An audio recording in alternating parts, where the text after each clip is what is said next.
신비, 마지막 여행 신비, 말할 수 없는 것에 대하여. 우리는 지적 대화를 위한 지식 여행하고 있다. 그리고 여행은 방금 끝났다. 함께 이야기했던 역사, 경제, 정치, 사회, 윤리, 철학, 과학, 예술, 종교의 9가지 분야는 우리가 다른 사람들과 대화하기 위한 가장 기초적인 지식이었다. 이제 이 지식을 가지고 사람들과 대화를 나누러 떠날 차례다. 우리는 어떤 사람을 만나도 그들이 하는 이야기를 들어줄 수 있을 것이고 그들의 말에서 더 깊은 지혜를 얻을 수 있을 것이다. 지금까지 대화를 위한 지식들을 알아보았으니 이제는 대화할 수 없는 것들에 대해서 생각해보고 이 책을 마무리하려 한다. 현대 철학의 가장 중요한 인물 중 한 명인 비트겐슈타인은 그의 책 논리 철학 논고에서 말할 수 없는 것에 대해서 침묵해야 한다 라고 선언하며 글을 마치고 있다. 여기서 그가 말할 수 있는 것과 말할 수 없는 것을 구분한 기준은 감각적 경험이 가능한지 여부였다. 그는 언어가 세계를 묘사하는 그림이라고 생각했던 까닭에 사물이나 사건에 대해서는 말할 수 있지만 경험할 수 없는 추상적인 가치에 대해서는 말할 수 없다고 말해서도 안 된다고 생각했다. 종교적 가치나 윤리적 가치, 예술적 가치에 대해서는 보여줄 수만 있을 뿐 말할 수는 없다는 것이다. 예를 들어 사과에 대해서는 말할 수 있지만 아름다움에 대해서는 말할 수 없다. 아름다움은 말할 수 있는 대상이 아니라 개인이 심적 세계 내에서 보고 느껴야 하는 대상이다. 문제는 철학자들이 말할 수 없는 것들임에도 불구하고 허황되게 말을 하기 시작하면서 번잡한 철학적 문제들이 발생한다는 것이다. 그는 생각했다. 말할 수 없는 것에 대해서는 침묵해야 한다. 는 그의 선언은 지금까지 모든 철학적 문제를 끝낸 선언이었고 이후 실증주의자들이 열렬한 환영을 받았다.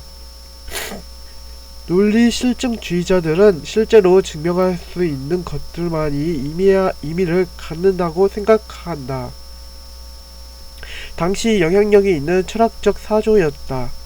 그들은 경험할 수 없는 형 이상학적 명제들이 무의미하고 불필요하다고 주장하며 객관적인 근거만을 인정했는데 그들이 생각하기에 비트겐슈타인의 설명은 자신들의 이론에 정당성을 부여하는 것처럼 보였다.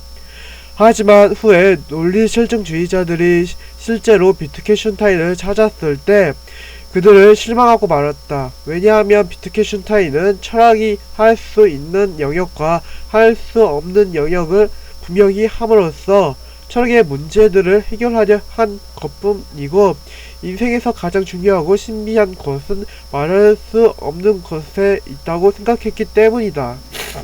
그에게 종교, 예술적, 도덕적 가치들은 철학의 대상이 되지 않을지도 모르지만 삶의 의미에 있어서 가장 중요한 요소였던 것이다.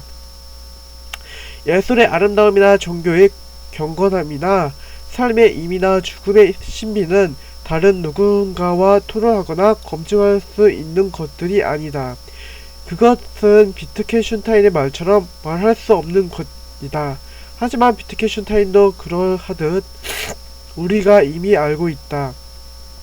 이 말할 수 없는 것들, 다른 사람들에게 이야기하지 못하는 것, 예술과 종교와 삶과 죽음에 대한 주관적 체험이나 나의 하나뿐인 인생의 가장 중요하고 심한 문제임을 말이다.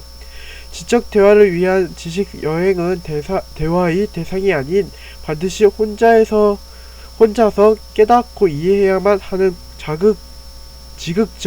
지극히 주관적 체험에 대한 이야기로 마무리하려고 한다.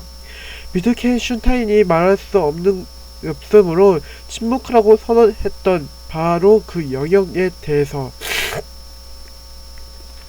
우리는 지금부터 죽음과 삶이라는 주관적 신비에 대해서 생각해보려 한다. 우선 죽음에 대해서 알아볼 것이다.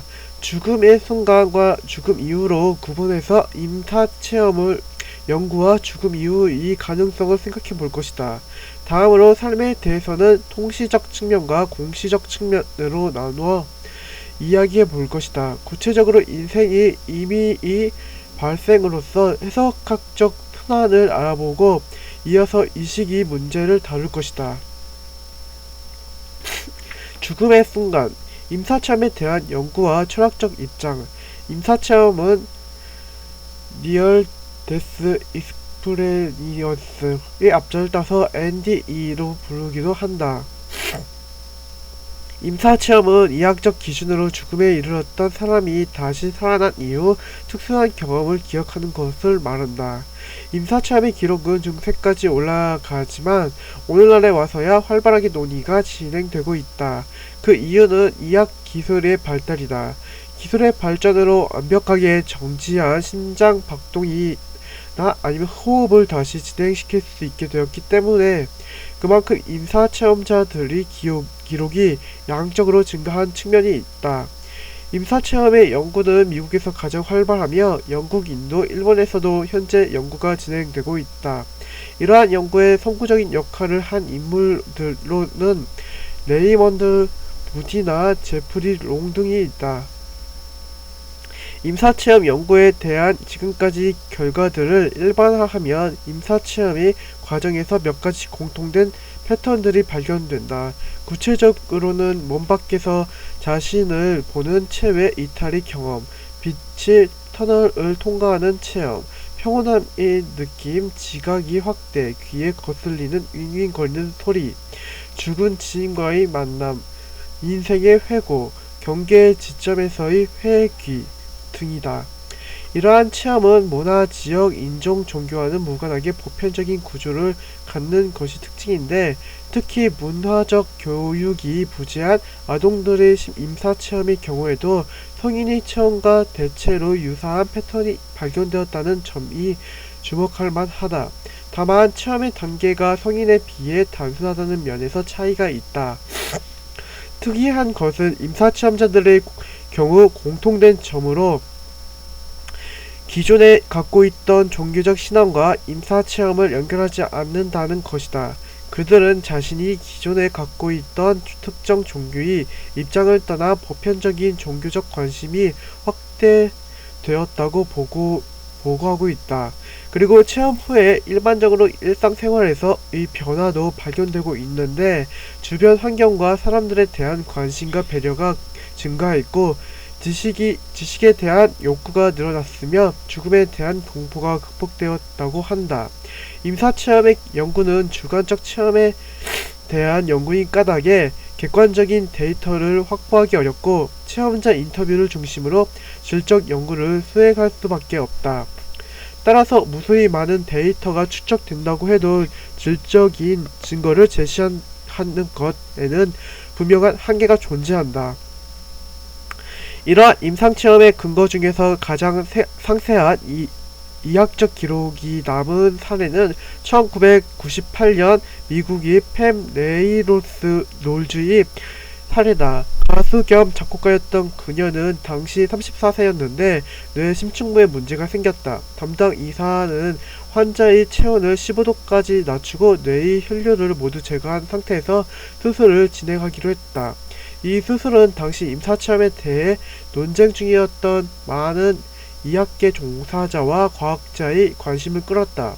뇌의 혈류가 모두 제거된 상태에서 수술을 진행하는 것으로 만약 그녀가 임사체험을 한다면 그것은 임사체험이 뇌의 죽음 이후에 겪게 되는 경험이라는 증거가 될 것이기 때문이다. 실제 수술이 진행되었고 그녀의 뇌파가 1시간가량 정지했음이 확인되었다. 그런데 수술 후 팸 레이놀즈는 자신이 임사체험을 했음을 주장했고 수술 과정을 지켜보았다고 밝혔다. 그에 대한 근거로 그녀는 당시 수술 과정과 의사들의 대화, 수술 장비들의 형태를 정확하게 묘사했다. 이에 대해서는 아직도 다양한 분야의 사람들이 논쟁을 계속하고 있다.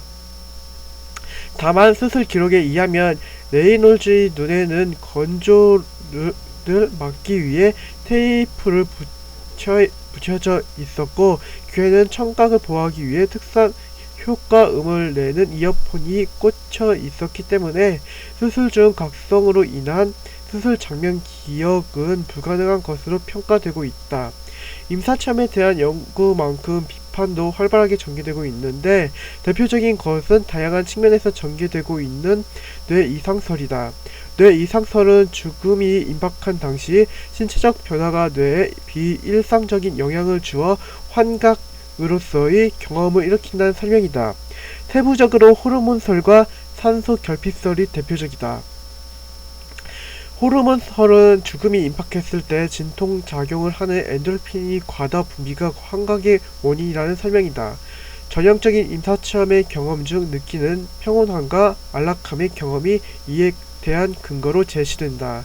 다음으로 산소 결핍설은 심장박동의 정지로 인한 뇌 안의 산소 부족이 환각의 원인이라는 데에서 된다는 설명이다. 산소 농도의 저하는 시각 뉴런의 활동을 증가시켜 빛을 보는 듯한 경험을 일으킬 수 있다는 것이 주요 내용이다. 이와 비슷하게 혈류 중 이산화탄소의 농도가 높아져 환상을 보는 것이라는 설명도 있다. 이밖에도 임사체험을 수면의 단계와 연결하는 설명이나 측두엽의 이상과 연결하는 설명 등 뇌 활동의 일부로 설명하려는 다양한 시도가 진행되고 있다. 임사체험에 대한 논쟁이 다양한 측면에서 이루어지고 있는데 이에 대한 기본적인 철학적 입장은 둘로 나눠진다. 그것은 물질과 독립해서 존재하는 정신이나 영혼이 있느냐 없느냐다. 당신은 어떻게 생각하는가? 영혼, 의식, 마음 등 정신적인 그 무엇이 물질로서의 뇌와 독립해서의 존재할 수 있다고 생각하는가? 어떤 사람들은 충분히 그럴 수 있다고 생각한다. 물질 세계와 존재하는 신체와 뇌는 원인과 결과에 의한 인과 법칙에 종속되어 있지만 우리 정신과 영혼은 인과 법칙을 벗어나 자유롭게 존재할 수 있다는 것이다. 이것은 TV 수상기로 비유해 볼 수 있다. 뇌와 신체는 TV이고 정신은 전파처럼 존재한다는 것이다. TV와 전파가 각각 다른 방향으로 존재하는 독립적인 실체인 것처럼 뇌와 정신도 독립된 두 실체다. 이러한 사고방식을 물질과 마음이 두 가지 근원으로 존재한다는 의미에서 물심이원론이라고 한다. 반면 어떤 사람들은 정신이나 영혼이 단지 허상일 뿐이라고 생각한다. 영혼은 존재하지 않고 정신 역시 다만 뇌가 만들어내는 부산물이라는 입장이 이것이다. 이 입장은 증기기관차로 비유해 볼 수 있다. 정신은 증기기관차가 뿜어내는 연기와 유사하다. 연기는 증기기관차의 부산물일 뿐 열차를 실제로 움직이게 하는 실체가 아니다. 다만 증기기관차의 원리를 모르는 사람이라면 밖에서 뿜어져 나오는 연기가 중요한 역할을 한다고 생각할지도 모른다. 증기기관차에서 연기가 많이 나올 때 빠르게 달리고 연기가 적게 나오면 천천히 달리니까 말이다. 하지만 실제로 연기가 아무 쓸모도 없음을 우리는 이미 알고 있다. 인간의 정신도 물리적 뇌 활동이 부산물로 큰 의미가 없다는 것이 이 견해다. 이러한 견해는 정신을 물질로 환원해 물질의 존재만으로 모든 것을 설명한다는 점에서 물심 일원론이라고 부른다. 그리고 비슷한 의미에서 독립된 정신을 부정하고 물질의 존재만을 인정한다는 점에서 유물론이라고도 한다. 임사체험과 관련해서 물심이원론은 독립된 정신의 존재를 인정하므로 임사체험이 실제 신체적 죽음 이후의 경험이라고 판단한다. 경험에 대한 기억과 인지활동은 물질적인 뇌가 아닌 독립된 정신과 영혼에 의해 가능하다는 설명이다. 반면 물심일원론과 유물론의 관점에서 임사체험은 완벽하게 뇌 이상설로 설명할 수 있는 현상이 된다. 이에 따르면 뇌를 넘어선 기억이나 인지는 불가능한 일이다. 임사체험에 대한 연구와 비판은 현재 진행 중이며 연구의 시작이 비교적 최근이라는 점에 비추어 보면 앞으로도 더 정밀한 통계와 과학적 비판이 추가될 것으로 기대된다. 다만 임사체험의 사실성을 강조하는 입장이나 이를 비판하는 입장이 모두 동일하다는 것은 죽음이 임박했을 때 우리 뇌가 독특한 경험적 환경에 처한다는 것이며 제3자가 이해하기 어려운 체험자의 주관적 심적 경험이 뒤따른다는 것이다.